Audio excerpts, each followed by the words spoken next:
There are 5 bills being voted on in the House of Representatives this week. The bills are the Secure the Border Act of 2023, Protecting Taxpayers and Victims of Unemployment Fraud Act, Advanced Weather Model Computing Development Act, Coastal Communities Ocean Acidification Act of 2023, and the Testing, Rapid Analysis, and Narcotic Quality Research Act. The major piece of legislation being voted on this week in the House of Representatives is the Secure the Border Act of 2023. The bill is obviously a Republican attempt to finish securing the border that former President Trump started. It is simply a 213-page bill that aims to secure the borders of the United States. The bill would begin finishing the construction of the border wall, including 900 miles of physical barriers, tactical infrastructure, and technology. It would create a plan with an analysis of security risks at and between ports of entry along the northern and southern borders of the United States in order to prevent terrorists and instruments of terror from entering the U.S. It would also create a plan to up surveillance technology at each border, including manned aircraft, unmanned aerial systems, mobile surveillance vehicles, and tower-based surveillance. It would increase the number of border agents and end the catch and release program and strengthen the asylum process. In a press release by Congressman Mario Diaz-Balart, author of the bill, he said, House Republicans have spent months holding hearings with Border Patrol agents, local law enforcement, and stakeholders to hear firsthand about their ongoing struggles and what resources are necessary to enhance security and regain operational control. Today, I am proud to introduce the Secure the Borders Act of 2023, a border security and immigration reform package that would provide real, thoughtful solutions to restore order at the southwest border, enhance our national security, and most importantly, protect unaccompanied minors, something that the administration has refused to acknowledge and failed to act upon. Is this a good or bad bill? Like if you think it's a good bill. Comment if you think it's terrible. One bill being voted on this week in the House of Representatives is the Advanced Weather Model Computing Development Act. It is a bipartisan bill that was introduced by Representative Max Miller from Ohio's 7th District. The purpose of the bill is to direct the Department of Energy and the National Oceanic and Atmospheric Administration to conduct collaborative research in order to advance numerical weather and climate prediction in the United States. The bill aims to gather data and develop systems to better predict severe weather that could cause natural disasters. The Secretary and the Administrator shall carry out collaborative research and development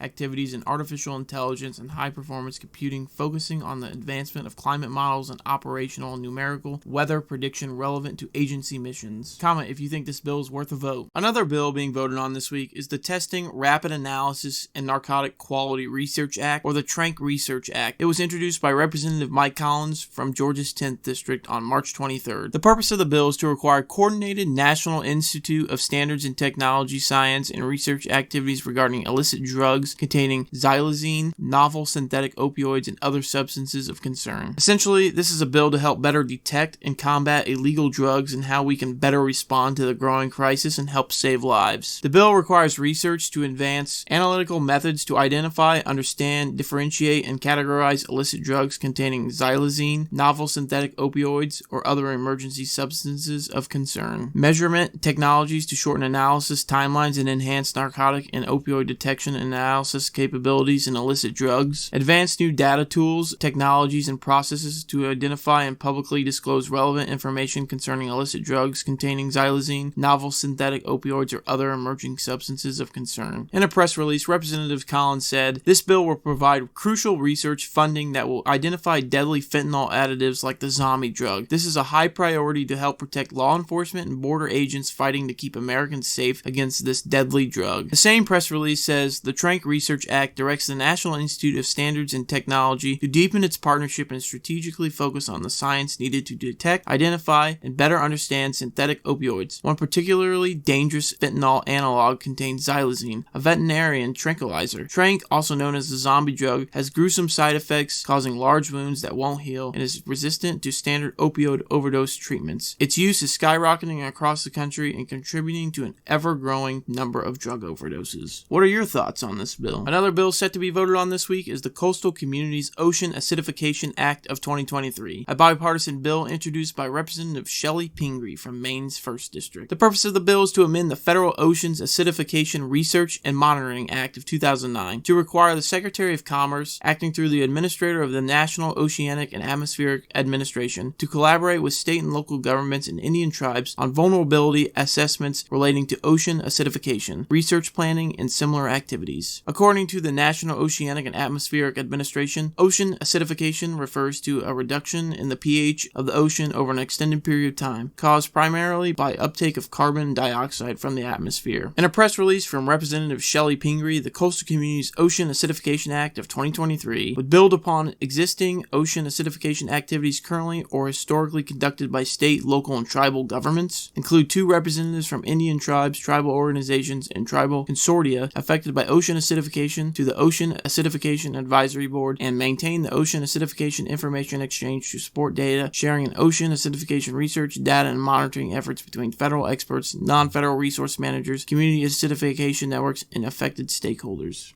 The House of Representatives also plans on voting on the Protecting Taxpayers and Victims of Unemployment Fraud Act. The bill was introduced by Representative Jason Smith from Missouri's 8th District. The purpose of the bill is to provide incentives for states to recover fraudulent paid federal and state unemployment compensation. According to the Congressional Budget Office, the bill would allow states to pay for program integrity activities with funds they recover from overpayment of unemployment insurance benefits, including fraud. The bill also would change the period during which states can reduce unemployment benefits in order to recover overpayments. Additionally, the bill would change the handling of fraud for the Pandemic Unemployment Assistance Program, requiring states to match claimant information and eligibility using specific tools, and generally extend the statute of limitation to bring federal criminal charges for fraudulently collected unemployment benefits from 5 years to 10 years. Thoughts on this bill? If you made it this far into the video, you must have enjoyed it, so make sure you like and subscribe to not miss out on any more bills being voted on.